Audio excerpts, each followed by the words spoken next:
Witchers, welcome to the Witcher Lorecast. This is your host, Tom, or Robots, and this is the show that covers everything having to do with the Witcher universes now, maybe, because we have some differences between the books, the games, and the Netflix show, and we're back again to talk about some of our impressions for season 2 with our patrons, and so far we have one patron with us, and I've got Toasty, as usual, my wonderful co-host, Toasty, with some new lighting going on in his room. Yes, I got new lighting. My wife bought me fancy bulbs for Christmas, so fancy bulbs. Gotta put them to work. That feels like a joke I could make about your wife's fancy bulbs, but I'm not going to do that. And we please don't. Also have Ben of Temeria joining us. Ben, welcome back. How you doing? I am doing fantastic. Awesome. We leave jokes like that to Genesis. Yes, that's Genesis's job. That's Genesis's job to make jokes about my wife's bulbs. About your wife's bulbs. Can't wait for that audio clip to get out there.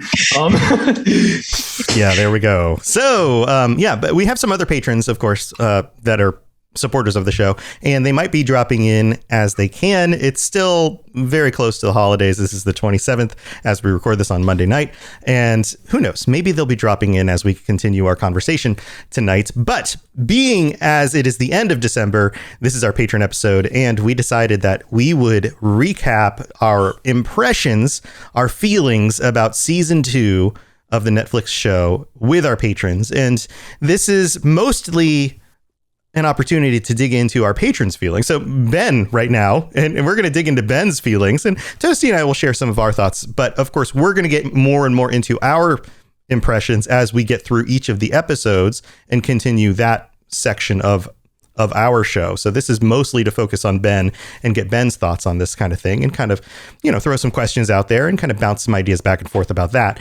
But we would also love to hear some of your thoughts on the season. And I know that there has been some talk about this on the internet. Imagine that.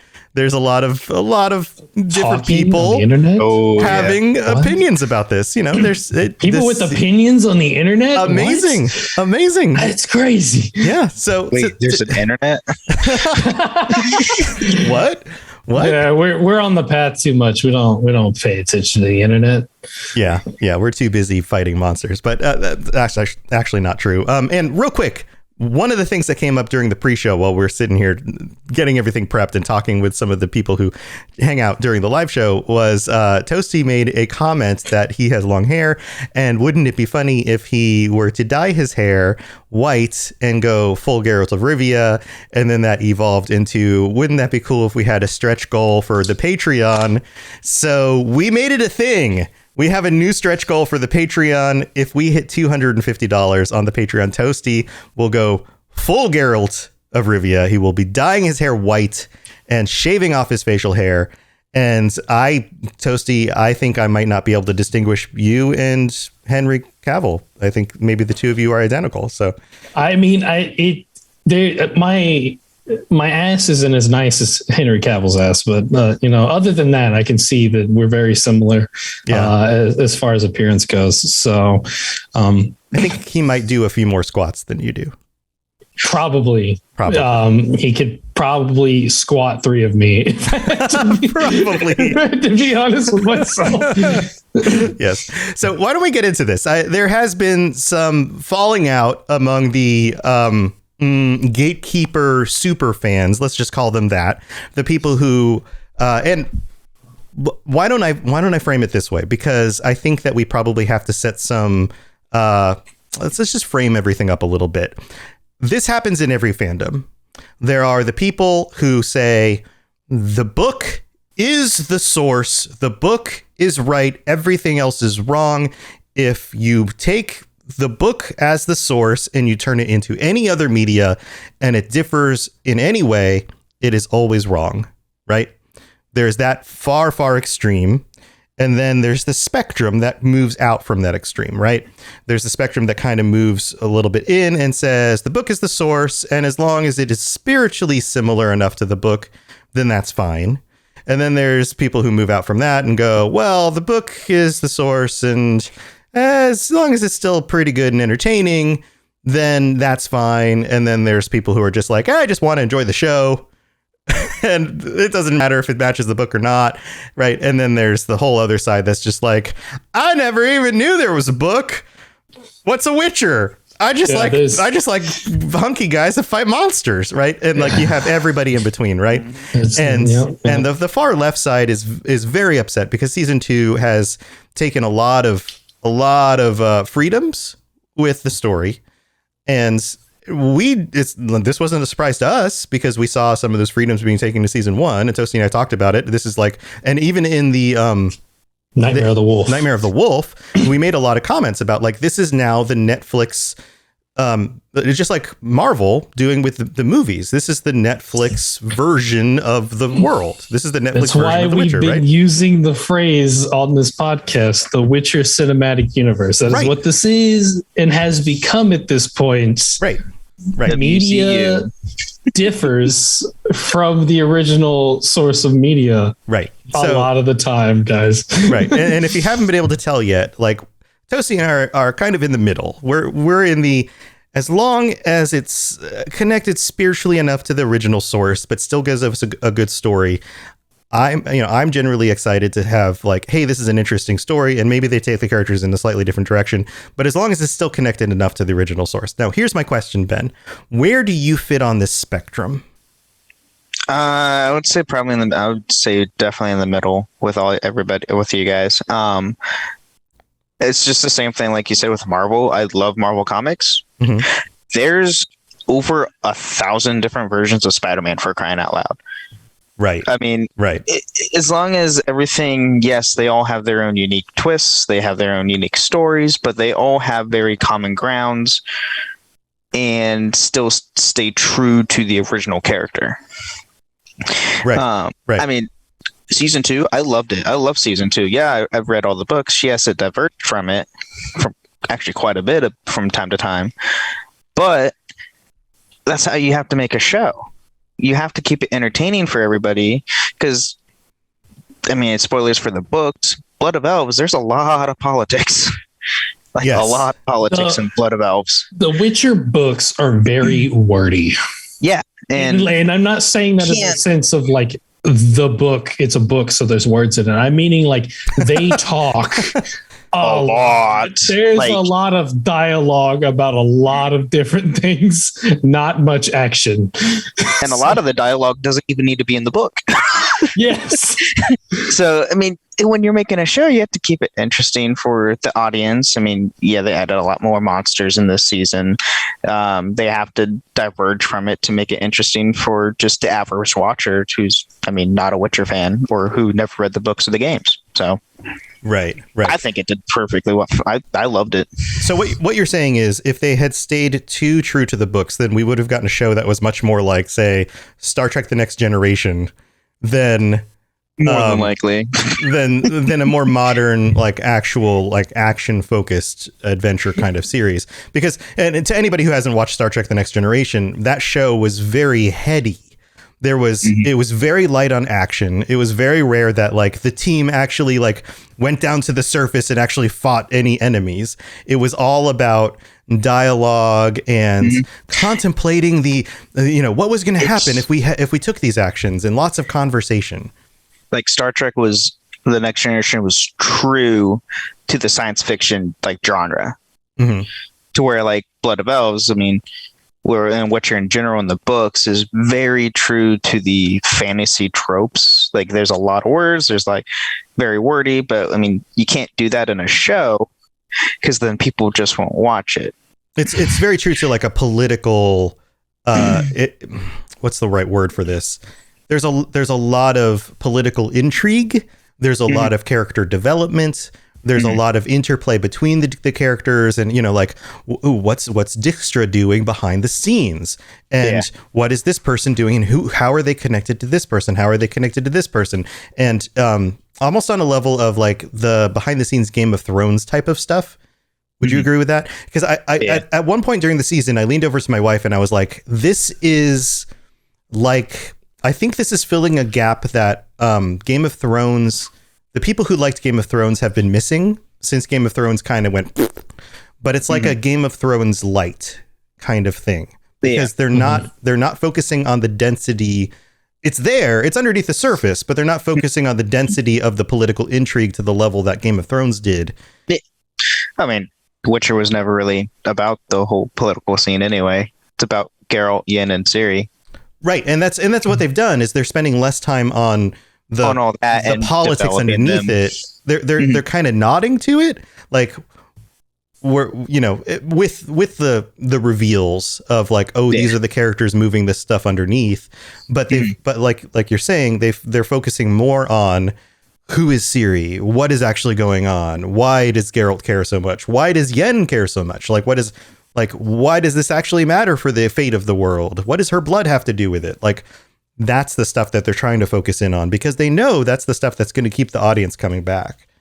Oh yeah. And then when I was watching season 2, I was watching it with my dad, who's never read the books, never played a video game, probably in his life, honestly. But like him, like just asking me generally questions like, "What's this about? Who is this? Who is that?" Like him just getting interested enough, even though he doesn't know anything about the source material, is they're doing something right. Yeah, with the show. Yeah. So if you think that they had stuck directly to the original source material, what do you think the season would have been like?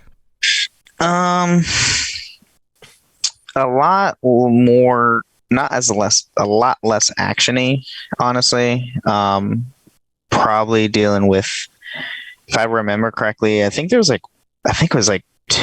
at least 2 chapters of just the kings and queens of all the different kingdoms, like Tamara, Redania, Lyria, Rivia, like all in a room and having a conference.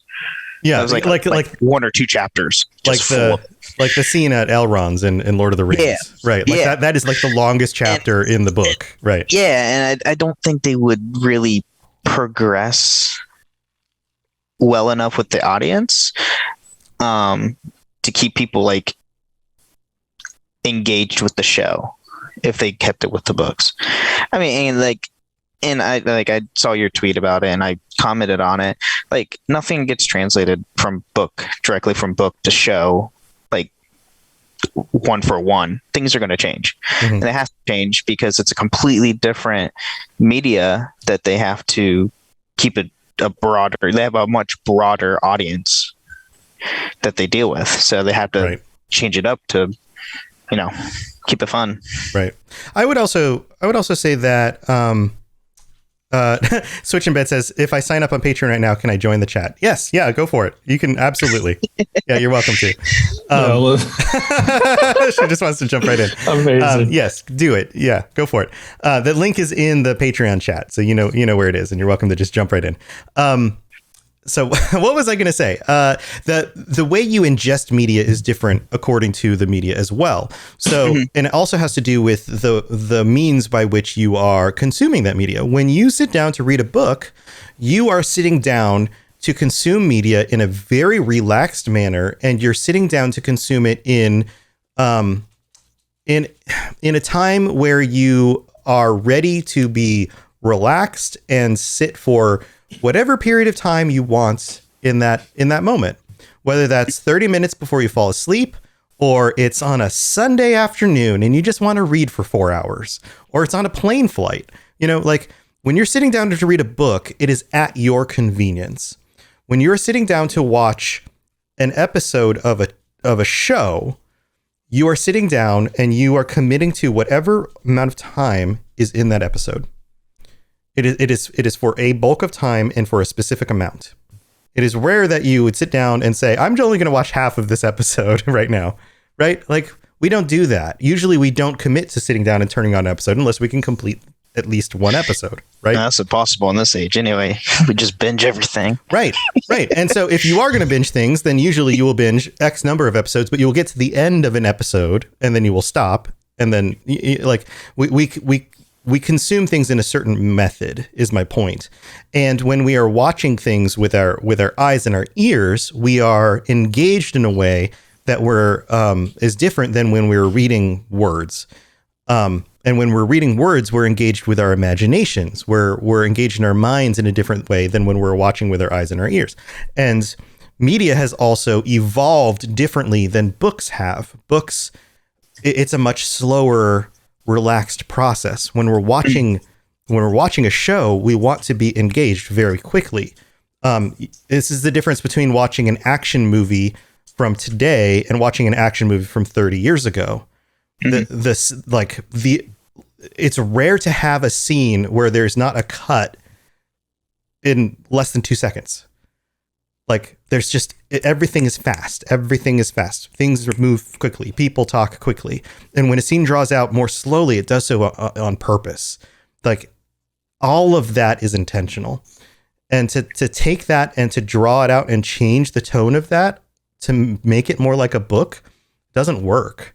Like, you lose an audience. It's very difficult to do. Oh, and with the book, you have like, most novels are typically, 300 to 500 pages, where, a script for an episode is what, maybe 50, depending on what's going on in the episode. Or less.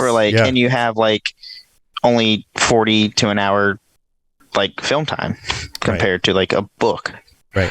You also have to convey a lot more in a lot less space. You have to use dialogue and lines that conveys more information in less space. You have images and sounds that conveys information. So for example, you have the sound of for example, in like a moment where like the Leshy attacks, you have the creaking sounds, and then you have off screen, you have the of like the the branches or something, and like we know, the monster's here, and before even the characters know, and that is conveyed without necessarily dialogue, right? Hey, Jen's here. Hello. So all of these things are conveyed in more ways than just in words, but in a book, things have to be conveyed in words, and it's a slow, more gradual process. The speed is slower, so all of that changes. And my point is that it's just the information is delivered at a different pace. Everything is different. Welcome. Thanks for signing up. Absolutely. I am here to support Toasty going white-haired and baby face. Yes. No. Awesome. Gonna happen. It's gonna happen. We're gonna get. I honestly hope I'll just make 10. I'll just make 10 accounts. I mean, it doesn't matter how many accounts you make. It's a money goal. Oh, you think I can? You can by the way, on Patreon you can pledge to a tier, but then you can also just choose to pay more money if you want. So you could just hit that goal Ben's tonight. Ben's just gonna choose a month of being the God tier. That's what Ben's gonna do. That's all it takes. Like, I commit to God tier for 1 month. This is it. I'm just paying for your hair dye. Here you go. Yep.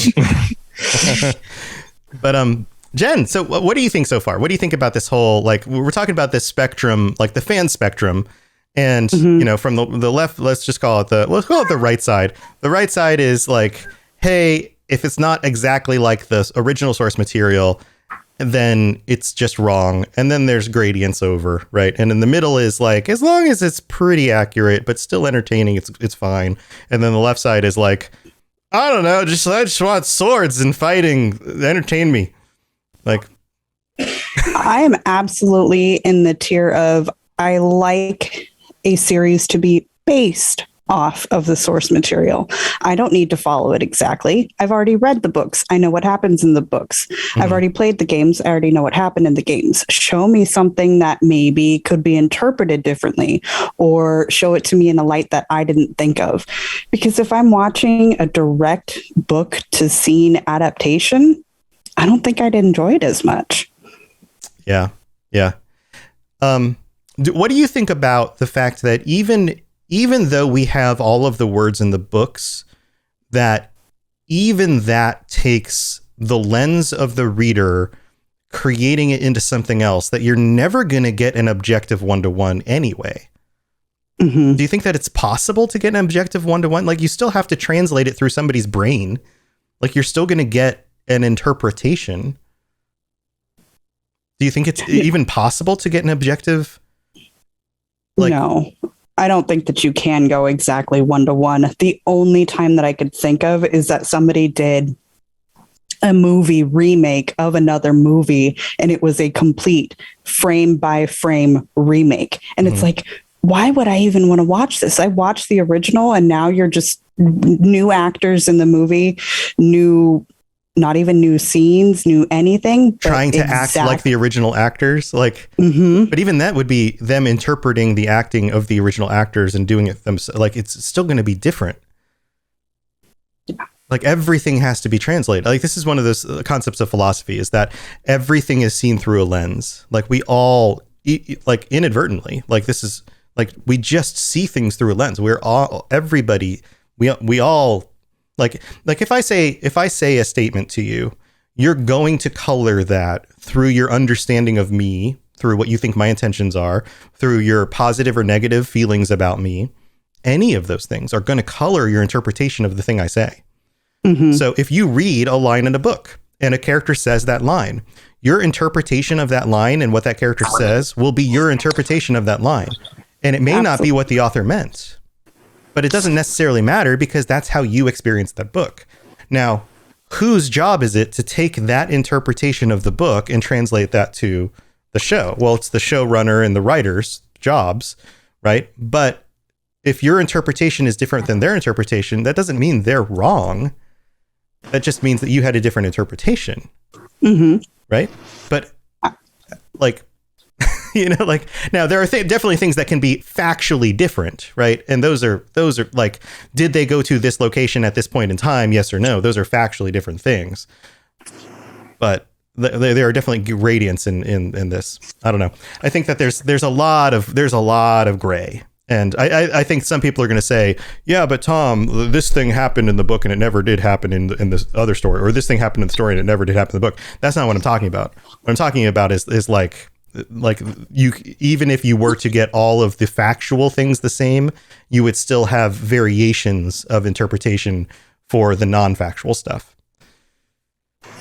No, I want it exactly book by book. Yeah, right. No, right. God. No, we're on for a long ride. No, I do not want that. Oh, no. So, okay. So next question. What things, let's start with some positive. What things did you enjoy the most about the season, or so far, if you haven't finished the season yet?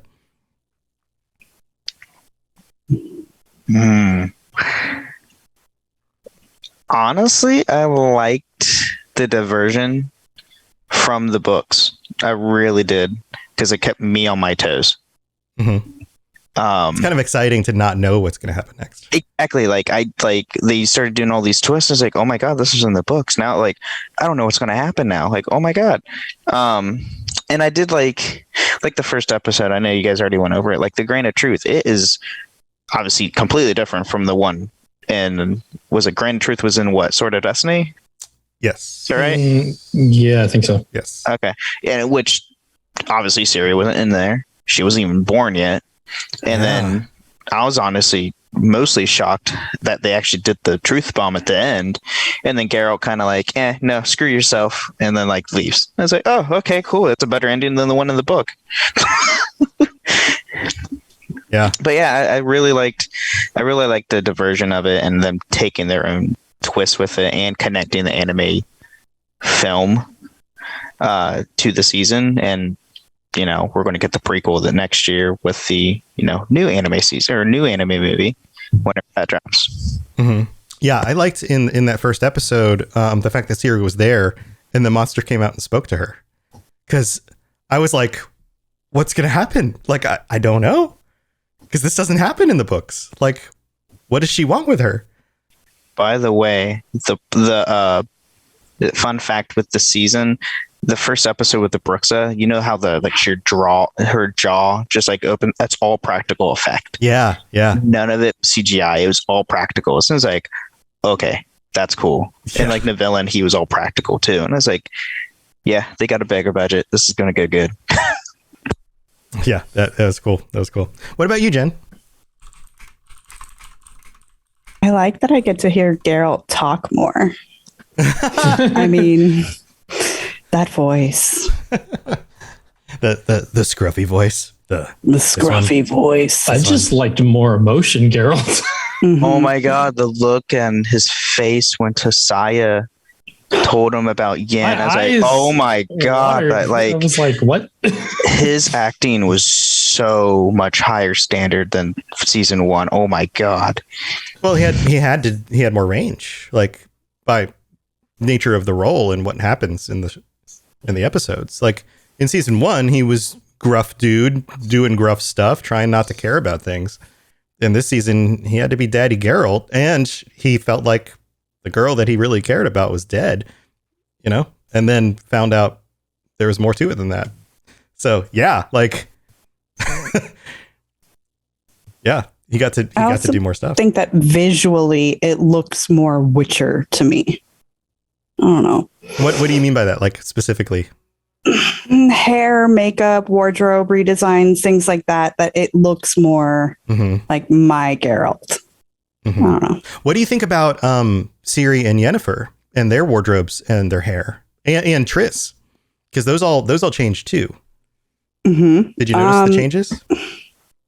I'm going to be honest. I kind of jumped on tonight just because I wanted to support the Geraltness of Toasty.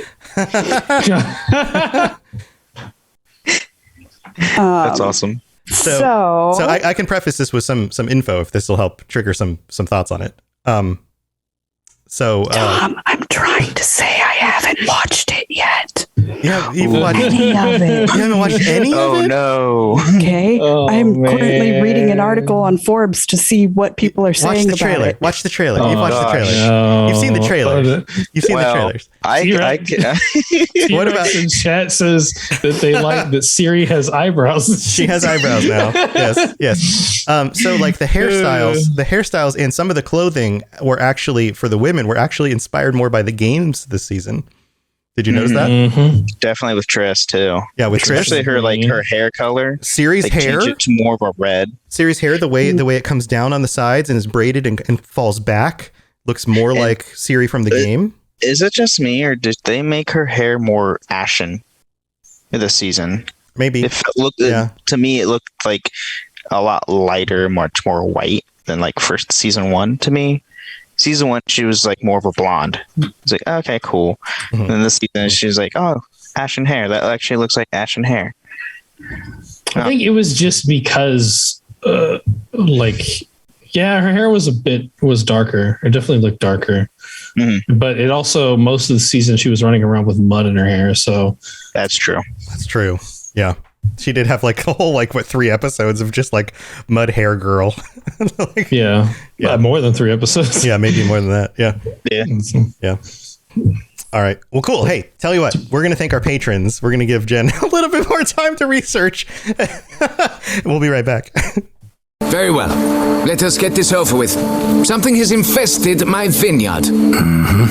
Great. Let me go prepare my something oil then. Here we are in the middle of the show. This is where we get to thank our patrons and our new patrons, including Genesis, who obviously just really wants Toasty to dye his hair and turn into Geralt of Rivia. But we also have some other new patrons to thank. Kimberly P, Jared M, welcome to the Patreon. Thank you for signing up. And thank you to all of our patrons. You guys are the best. And to all of our new listeners, we've had season 2 has brought a lot of new listeners to the show. So if you are a brand new listener, thank you for tuning in. We've had like 140% increase of listeners recently. So we're glad you guys are here. Thank you for tuning in. And to all 13 of our patrons now. So thank you for being here. And just a reminder, if we hit $250 on the Patreon, Toasty turns Geralt of Rivia on us, which is exciting. So if we've done anything to help you with your commute to work or your workout or your getting through your workday or any of that stuff, or just, trying to get your extended family out of your house, if you've been listening to podcasts while doing that for some reason, then go to patreon.com/Witcher Lorecast and check out all the different tiers for ad-free episodes and even joining us on a future episode of the show. And we've got some reviews. New listeners also has come with some new reviews that we have to shout out. So thank you to our listeners who have taken the time to drop us some reviews on Apple Podcasts. Also, side note, not Patreon. Spotify has the ability to drop reviews now as well, or at least drop some stars in. You can't actually write reviews, but you can review with some stars. So if you'd like to leave us a 5-star review on Spotify because you listen on there, please scroll to the top of the list of all the episodes, and you'll see underneath the name of the show, there's a little section with a place where you can leave a review and drop us a 5-star review. We'd really appreciate it. So let's get through these real quick. This one comes from Evan72 in the United States, who writes, "It's Onion." 5 stars. Very in-depth when it comes to certain aspects, especially when recapping the episodes from the Netflix series. They jumpstart my brain into remembering the scenes like I just watched them. So thank you, Evan. Then we also have Koo123456789 from Great Britain, who writes, "A great podcast for all fans of The Witcher, 5 stars. This is a great podcast for any newbie fan of The Witcher. The episode reviews are really good, but I have also listened to a few of the more specific ones, which are very informative. I'm going to start reading one of the books. I'm interested to see how they differ from the TV show. I also get the impression that the community would be welcoming to newbies." Yes, the community is awesome, by the way. We'd love to have you join us on the Discord and come chat with us about anything about The Witcher. We'd love to have you join us. But I'm still a bit confused about what the conjunction actually is. Any information on that would be great.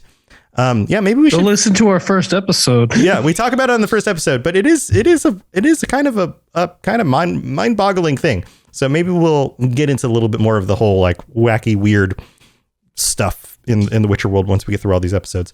But thank you, Koo. We appreciate that as well. And then we also have one from Canada. This one says, this one is from This Nickname Is Taken Try Again 79, who writes, "Wonderful, 5 stars, great show, informative for newbies to the universe like me. So thanks for making this pod, smiley face." So thank you. This nickname is Taken Try Again. All right, let's move on with the rest of the show. And thank you again to all of our patrons. You guys are amazing. You smell of death and destiny, heroics and heartbreak. It's Onion. Right, yeah. All right, guys, we're back. So, any other thoughts on things you really love about this season? Any changes to the formula? Or I know that there was a lot more money thrown behind the season. You can tell. Yeah. You can tell in the effects. You can tell in the scenes that, the scenery, some of the fight scenes are just beautifully shot. The casting is like some of the cast they bring back from season 1, even just for like a one-off episode, like. I was kind of sad we only got one episode where she actually showed her face. Nope. We all know her from the games, Philippa. Oh, yes. I was kind of sad she was really only in one episode. And I was like, oh, come on. Can like at least show her a little bit. Mm-hmm. Technically speaking, she's in multiple episodes. Yeah, she's in multiple episodes, but she's just an owl. She's in her owl form. Ooh. So like my dad's like watching it with me. He's like, why is that guy just talking to an owl? I was like, just wait, just watch the episodes. Yeah, get it eventually. It's sometimes it's very satisfying to have knowledge of things and just look at it and be like, well, I know who that is. Yep. So. Yeah. What about? Go ahead, Ben. I was shocked though with like when they get to the keep, how many of them there were, and I was like, wait a minute, what? Yeah, none of you were here. Yeah, with Vesemir's like, yeah, there's like 20 Witchers. Yeah, and I'm like, I was like, 20? Wait, what? Whoa, all right, 20. Like at the end of the movie, there was only 4 plus Vesemir. So I think like what? I think what they've done with this is just like kind of my theory to kind of make it a bit easier as far as like with the audience goes and things, is that they have consolidated the entirety of all Witchers into the Wolf School, and that's it. Yes, I feel like fair. That's all they've done. Right. Because as we know, Cohen is a Griffin School Witcher. True.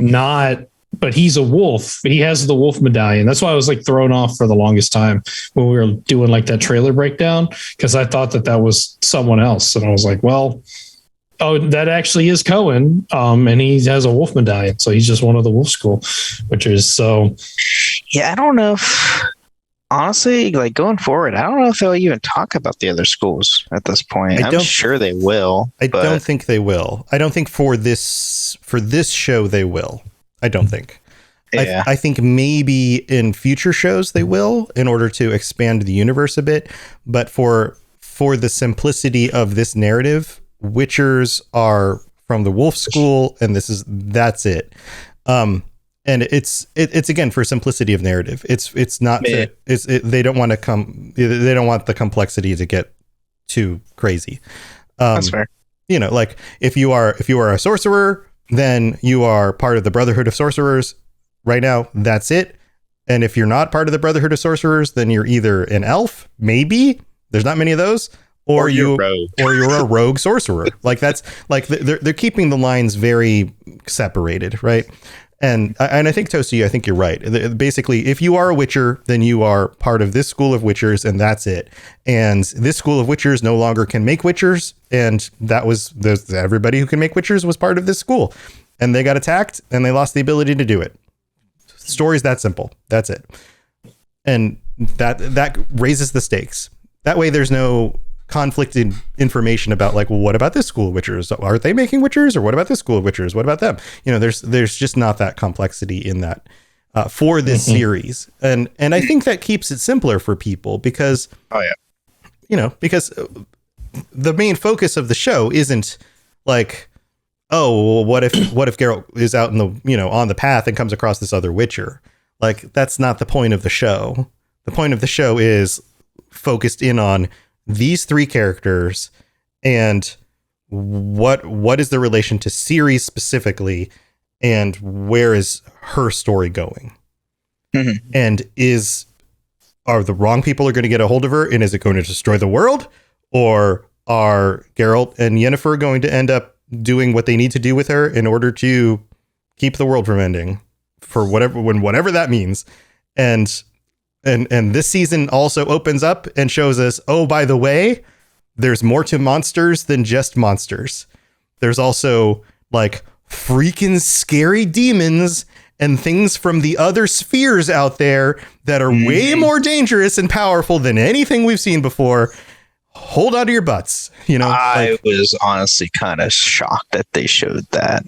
Yeah, but I was not expecting that. And I was like, oh, okay, they're going, okay, cool. Yeah, and but that's where they're going. They're showing us that like the sorcerers and the mages and things like that like, yes, there are powerful people in our world, but there are even more dangerous things out there, and that's why Ciri is so important. And now we know, and we know how important it is that, like if destiny is a thing, that Geralt and Yen better hold on to following through with their destiny, because it seems like it's an important thing. And there's a whole lot of people out there that are looking to mess that up for their own gains, and that might really screw everybody. And that's the focus. Like, that's it. And if we get too caught up in like, well, what about the bear school? That's not the point of this narrative. And I think that's what they're trying to keep that on track, because and I think they've learned from shows like Game of Thrones, because if you throw too many of these side narratives in, you can't ever tie those strings up, because like if you threw in like, oh, this other Witcher from this other school shows up and la la la la la, and then you tie up the main narrative, we're going to end up with a bunch of people, 5 years from now, who go, well, whatever happened to that guy? They never tied up the narrative. What that wasn't important. Why did they introduce that side plot? Because it's a side quest. That's why. Right. So yeah. And I think that's smart on some level, because they can introduce those side quests in a future series if they wanted to. I just wanted to. Oh, go ahead. Sorry. I was going to say side missions are side missions, because I can sit and play Witcher for 80 hours, but if I don't want to watch 80 hours of a TV series. Yeah, while still trying to get to the end of the main story. Mm-hmm. Right. Like get me to the end of the main story, and then when they announce like the second Witcher series or the third Witcher series, and now I'm on to that second mission, like that side mission, because all of a sudden they introduce like, oh, we're going back in time and we're going to talk about the School of the Cat. Okay, now I'm on board for a side mission. Like, tell me about the School of the Cat. That sounds cool. You know, that reminded me of a meme I saw whenever this first came out, when Siri's like, what about Skellig? I got people there. And he's like, nah, too many side quests. Ain't that the truth? Yeah. And I would just like to get some, because we actually have another patron in here with us, but I think there's like some mic issues maybe going on. But Bane said that they like the swordplay and that they can tell that there's actual German style sword techniques with series drilling and with the fight scenes. Oh, that's cool.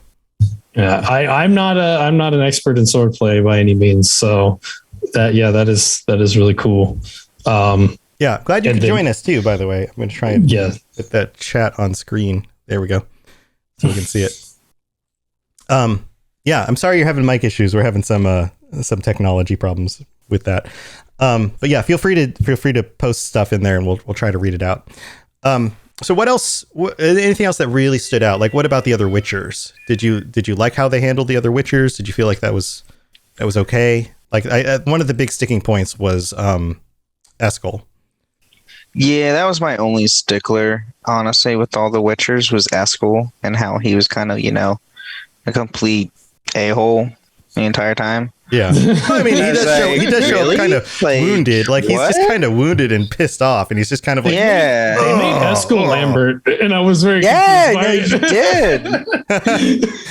It reminds me when in Witcher 3 when Geralt and Lambert go and recharge Yennefer's box thing at the thing of elementals where they encounter the rock trolls.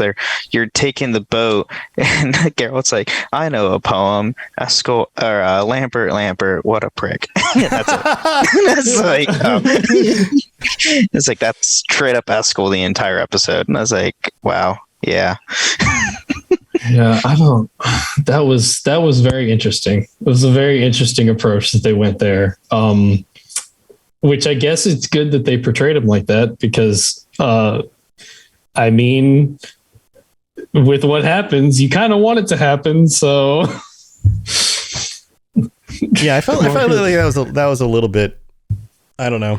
I was kind of hoping there was going to be more, I don't know, some resolution for him, but there just really wasn't. Also, how did you guys feel about Vesemir? I just can't get past that biker mustache, man. It didn't bother me. I was like, it's Vesemir. He's going to have a biker mustache. But he had like a super leather jacket too. And it was like, this is just helping. Yeah. Ben, you are muted now somehow. I cannot hear you anymore. Bane? There we go. You're back. You're back. Yeah. I mean, I liked Vesemir until he he finds out Ciri's like secret, and I was like, oh no, don't do this. Mm-hmm. Like, no. Mm-hmm. But that's about it. Bane says everything else was fine though. Yeah, Bane says, I felt they made the few Witchers that were at Kaer Morhen seem incompetent, like they were expendable for the sake of action sequences. Yeah, I got a sense of that too. That one was pretty rough. That I was like, I kind of understand because they don't want there to be a ton of Witchers, I feel like. Because, there's not in like the book story.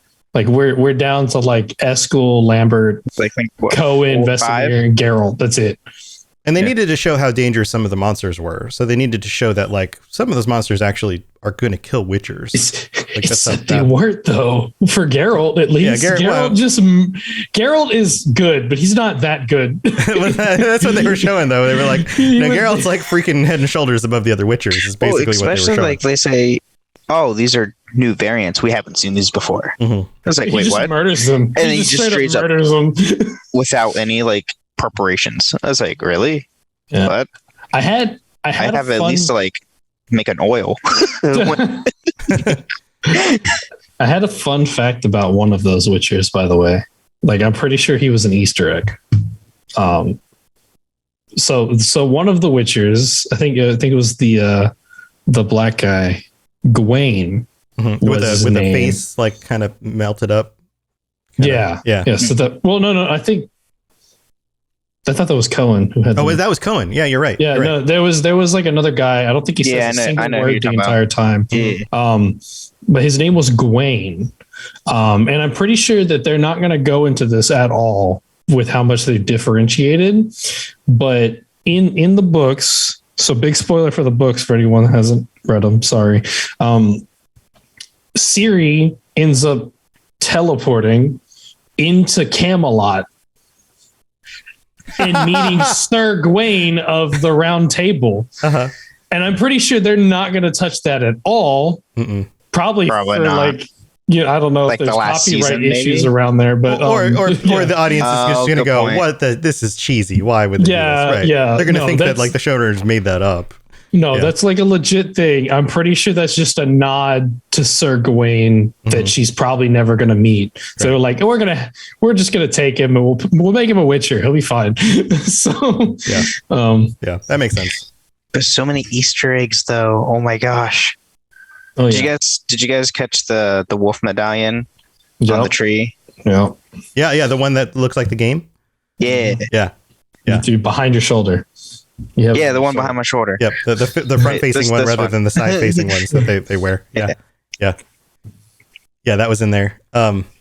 Geralt's mentioned in the first episode where he's like, when Ciri wakes up from her nightmare, he's like, "Oh, I don't sleep either." That friendly rock troll.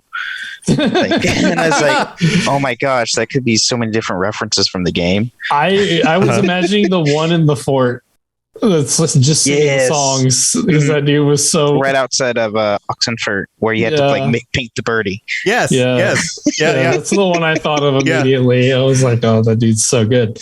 Yeah, the trolls are the best. I've been playing Gwent. I got back into playing Gwent, and my god, the game's so good, guys. The troll is the one who like sells you stuff in the shop. Starts with an S. Yeah, a Strug or something maybe.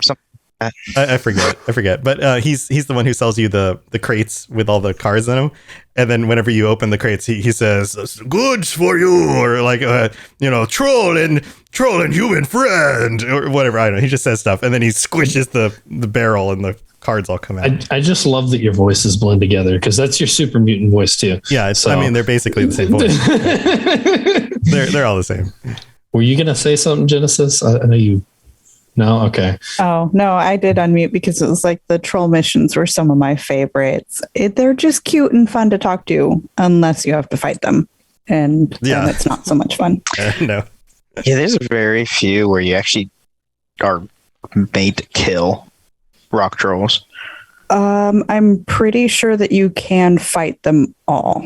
You can choose to. You can, but why would you? Because sometimes you just want to run around and kill everything because you haven't done it yet. Because murder hobo. And it's your fifth playthrough and you already know what happens when you talk to him. Why not go back and kill him instead? But I already know what happens in the Yennefer romance. But do I ever pick Triss? No, I don't. I still pick Yennefer every time. Okay, but romance is one thing. Combat is another. Yeah, fair enough, I guess. I don't know. I just don't want to kill the fluffy rock trolls. They're too cute. No, the painting one I don't think I've ever killed because he is adorable. Yeah. But yeah. I mean, Triss is cool too. His job. I can't get mad at people for picking Triss. I mean, I still pick Yen, but I can. I'll get mad for everyone else. Triss is cool. She's cool. There's nothing wrong with Triss. I think I like her better in the show because Geralt straight rejected her ass. I played the fifth. True. I think I like Triss's unlock outfit in Witcher 3 more than I like Yennefer's unlocked outfit in Witcher 3. I don't think I like either of them, to be honest. I like their that green dress. You don't like that? Oh, God. Yeah. It's too much for the rest of it. It's like, yeah, that's cool at the ball, but you're not going to be walking around in the rat-infested sewers in that green dress. Sorry. I agree. If I had that dress and that body, I would. I mean, she can just magic it clean if she wants. That's true. Prestidigitation. Yeah, she can just be like, clean again. Mm-hmm. She's a powerful sorceress. Fair enough. Yeah.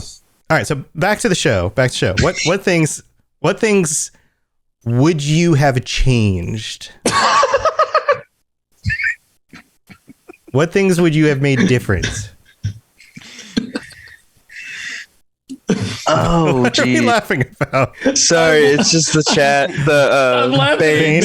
I don't have the legs for Triss's dress. I don't have the legs for Triss's dress. Yeah, well, I don't either. Leshy. Okay. Oh yeah, like the whole roundup when it's like, oh hey, here's the actual lesson, and then yeah, that was like, pretty. really that's terrible. I thought about it for a second. And we already saw basically the Leshy fight. True, we did. If we had just watched a second Leshy fight, I think we would have been bored. So that's fair. That's fair. After it happened, I was like, oh, and then I thought about it for a second. I was like, oh yeah, we would have just seen like the same thing happen again in another episode. I was like, that makes sense. It makes sense that they shortcut that. I feel like I wanted more intense Geralt monster fights. Like we got Verena, which was cool, but like then Geralt proceeds to one shot every other monster in the entire season, which was sad. I was like, oh man, he shouldn't be this overpowered yet. You know, you have to get to like level 50 and before you get that power. Yeah. Bane says maybe it's the fact that we have a preconceived notion of what the Lesher was based on Witcher 3. You were disappointed with the design. The full fledged. I like the full fledged design. I like the way it's face look. I like the design. Cool. I like the. It was different though. You're right. It was different. Like the mix between what they did in the anime with the game. You can tell that they took aspects of both and made their own version, but they also did say it was a different variant. It wasn't a standard lesson. Yeah. So you can always, like the last episode, the monsters that show up they're obviously it's not the ones that we are known from Witcher 3, but they specifically say a lot of the monsters that are appearing are completely different variants of what they're normally used to seeing. And they are shape it's a changers good way too. to put that into the lore. Yeah. Villain Behind Glasses says I really did not like the fight with the flying rock thing. The Chernobog. Chernobog, yeah.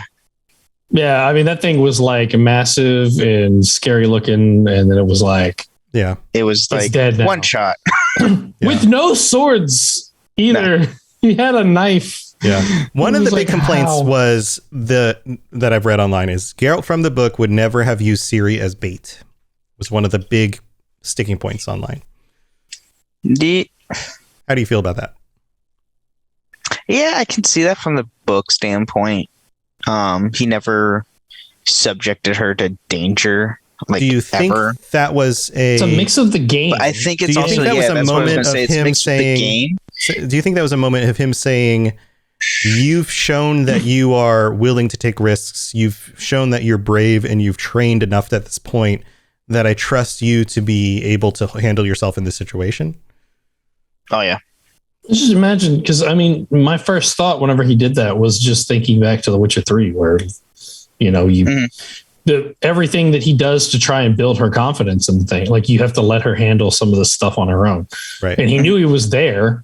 Like she was never actually in any real danger because he was confident that he was going to take care of it easily. Mm-hmm. But it's also like, giving her the confidence that she needed to stand up to the thing. She's and a person fight her fears. who she drives on her ability to, I don't know, I would say like, you could say practice. Like she really drives on that notion where I want to do this, let me do it. If I don't, I won't be able to do it. Yeah, that makes sense. And the whole theme at this point in the show was fighting your fears, standing up against your fears. Mm-hmm. And I think that was a moment for her to practice standing up against her fears. I think there's something to be said there too. Bane says, I was disappointed with the design and them teeth. Yeah. But I don't feel, so T-Rex says, I don't feel like in a way he was kind of using her as bait a little bit because he knew it would go after her. You do feel like he was using her as kind of bait. I cannot type. Yeah, I got what you're saying. Well, there was also like a bit of a mention of the fact that the thing wasn't actually trying to hurt her. Right. Yeah. Right. Like the thing wasn't intending her harm, which is entirely possible that Geralt picked up on that somehow. Wasn't that right after? It was very close after they killed it. So, well, isn't that after the lesson and when she kind of spoke to Geralt after the frightener looking thing tried to kill or try to get her? Yeah, the centipede looking weird thing. Yeah, and she could tell it's like it wasn't trying to hurt me. Yes, and that's where he drove that notion. Oh, we'll use that to our advantage. Right. Mm-hmm. Yeah, I think you're right. Yeah. All right, cool. Well, I guess I have a question here, which Genesis, you're not going to be able to answer this question. I'm sorry, but I got to know favorite moment from the season. Ooh. Spoiler alert. Anyone listening? I do have one. Oh, okay. Cool. Specifically. All right. Why don't you go first then? Because I saw the picture of it. I am extremely happy to see Yen in black and white. That braided black and white outfit is exactly how I picture my Yennefer to be. So I will say that putting her in the right color clothing is my favorite moment. I wonder if they did that with everybody specifically. Really. They kind of did, yeah. They put Triss in green and stuff, which is what we're used to seeing her in. So they kind of did that with everyone. They put Ciri in her like training outfit, which she's outfit? Really. I need to know. That's my the braided one, the one that she went to battle in Sodden. I'll post a picture in the Discord. Oh, okay, cool. Okay. Yeah, no. All right.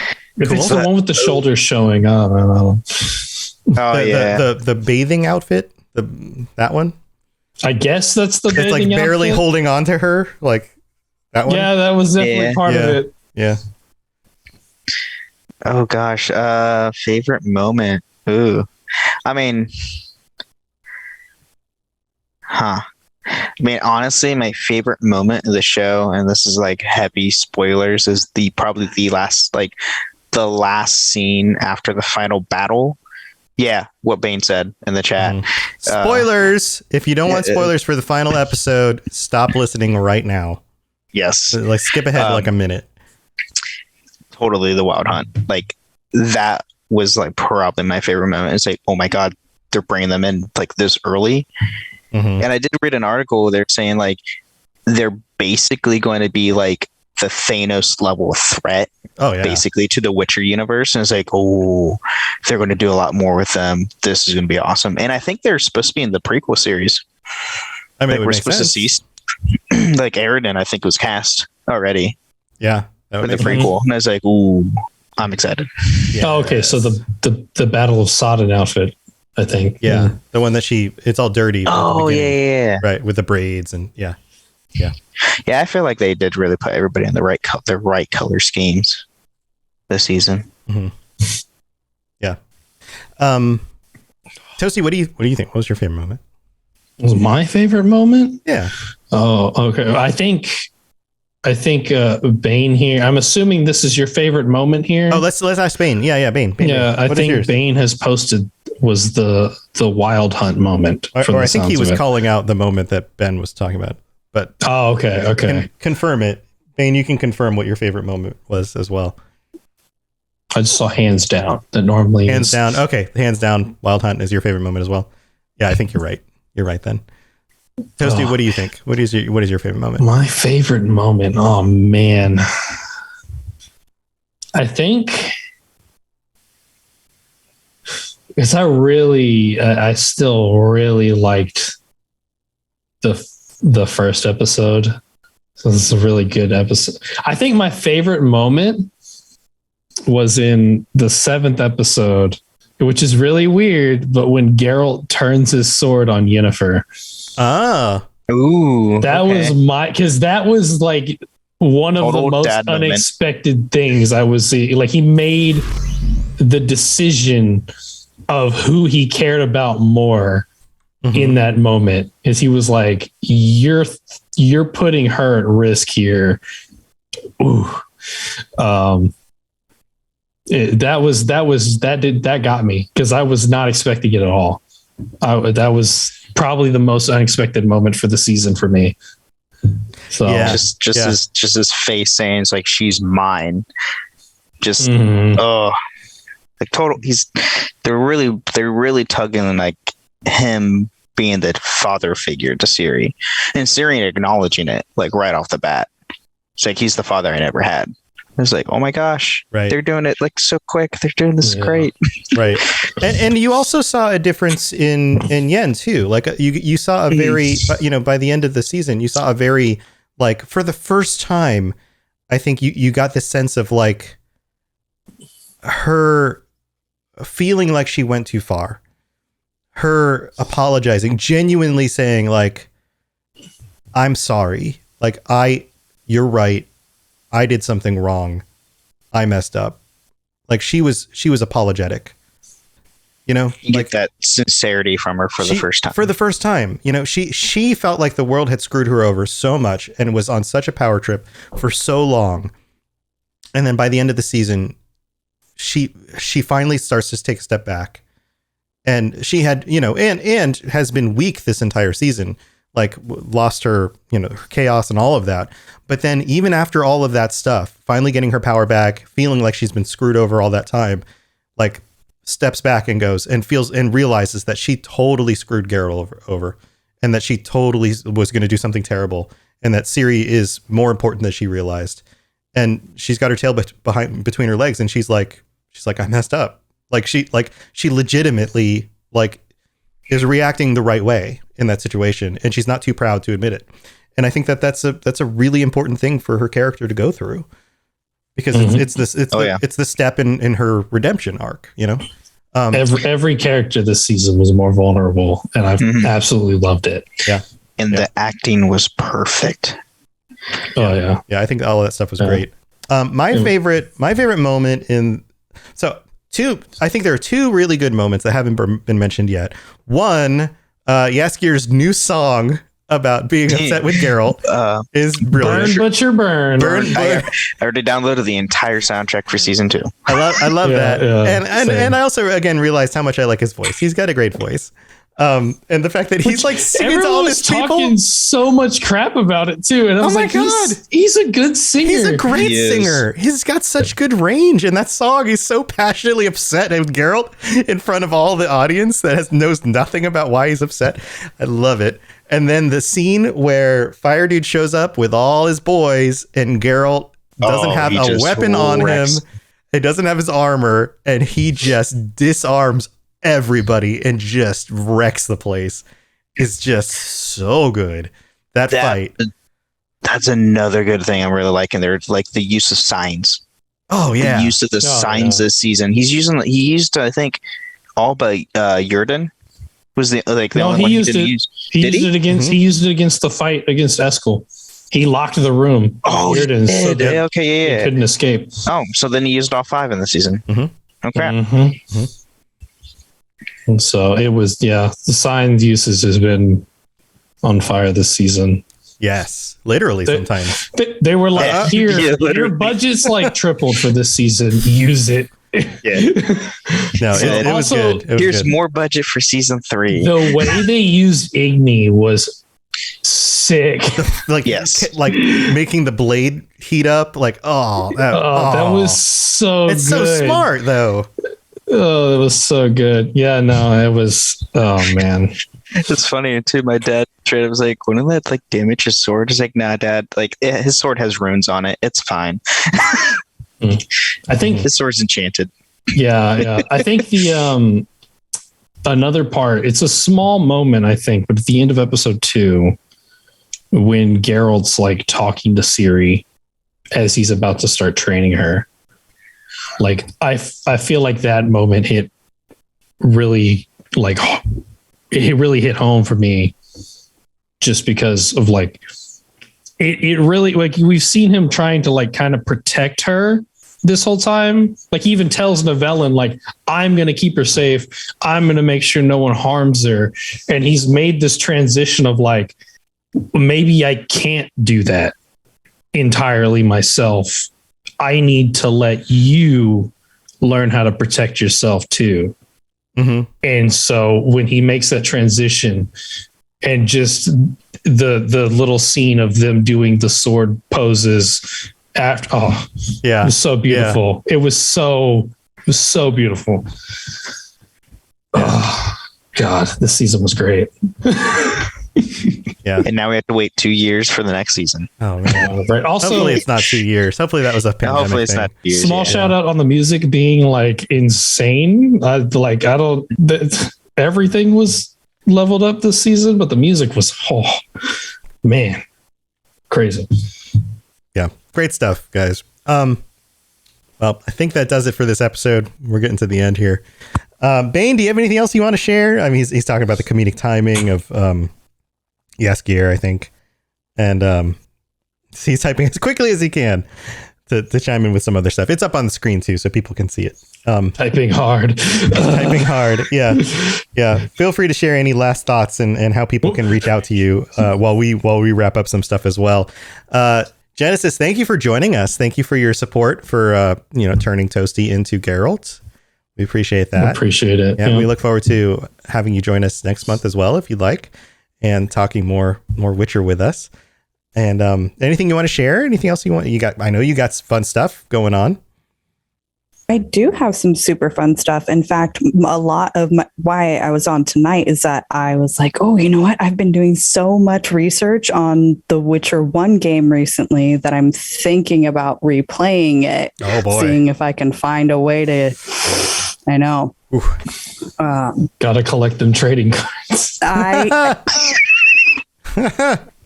Dirty girls. That is where my research lies is in trading cards. Yep. If anybody who doesn't know, the Witcher 1 trading cards are like these like scantily clad women, and they're all the ladies that you can go visit in the game. Sometimes completely naked women doing weird things. Very strange things. Yeah, that game was a dirty game back when it came out. Oh, I gotta love 2007. Oh dear. It was a great year for video games. Yes. Yep. You want to shout out your podcast or anything, Genesis? Yeah, talk about your show. Oh, yeah. No, I am Genesis from Two Girls, One Ship, where we rate, review, discuss, dissect, and analyze all of your favorite video game romances and relationships. In full detail. And in full... in full deep detail.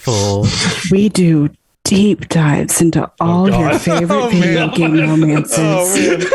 Yeah, we uncover all the details. Yeah, there's that little E next to the podcast. That's where it is. Every revealing detail. Yeah, awesome. All right. And she's also on the Discord, and you have your own channel, like all the other shows on the Robots Radio Network. So, yeah, feel free to log in and say hi and check out her show. Bane says, well done this season. Overall, very pleased. Stayed glued to the TV. Love the podcast immensely. Looking forward to more. And I'll fix my mic. Well, yeah, we look forward to having you join us next month when your mic is fixed. And thanks for being here and at least being able to send in some messages and join us that way. I'm sorry the mic didn't work. If there's anything else you want to chime in with for any of our patrons, any of our tier 4 Leshen patrons or higher, if you were part of the Patreon in December and you weren't able to join us on this episode, you can always send us an MP3 and we can tack it onto a future episode to make sure that you get your voice on the show. So do know that if you weren't able to make it this week because of holiday stuff, family stuff, totally get it. You're welcome to do that as well. Ben, you got anything you want to share or shout out? Not doing anything interesting recently because work in the retail life right now with post holiday. Yay! Getting all those good returns. Sure. Oh yeah! Oh my god, the returns! Oh my gosh! So anybody doesn't know, I work in video game retail, so I get all the fun returns. So my grandma bought me this original Xbox. Can I return it? No. So yeah, you can catch me on the Discord, Ben and Tamaria. Same as Twitter and Twitch. I'm going to try and get back to Twitch streaming here, hopefully in the next week or two. maybe month, depending on what's going on. But yeah, I mean, you can catch me on there. Fun stuff. Awesome, dude. Toasty, you got anything cool going on? Same stuff as usual. Follow us on Twitter, Witcher Lorecast. I always forget it for some reason. I guess a big thank you that I would like to say for, I guess, all the traction we've been getting. It's kind of insane. It definitely, since we've only been doing this since June, and I've never done a podcast before. So Tom already knows what this is like, but it's very new for me and exciting. And so thank you to everyone who's been listening, to all the patrons. And then you can find me on the Discord if you want to chat about season 2. We got a Witcher spoilers channel on there too, if you want to, chat about anything in particular that's spoilery. And then go check out Avatar Legends Journey of the Elements, where I play in that live play with the Fumbling 4 gang. My character recently fought an Agni Kai. So for anyone who's familiar with Avatar, it's I did something stupid. It was great. So yeah, I think that's about it. Awesome. I'm pretty sure. Awesome. Yeah, Toasty's live play stuff is always entertaining, so go check that out. I've been trying to wrap up this year of stuff for the network. Got a lot of stuff going. The new website has launched, so if you want to check that out, you can go to robotsradio.net. I've got all that stuff updated. All the podcasts, all the Rocket Club shows are all on there. And there's a link to the podcast book, the book for podcasters. So if you want to get into video game podcasting, you don't know where to start, you can always start with that book.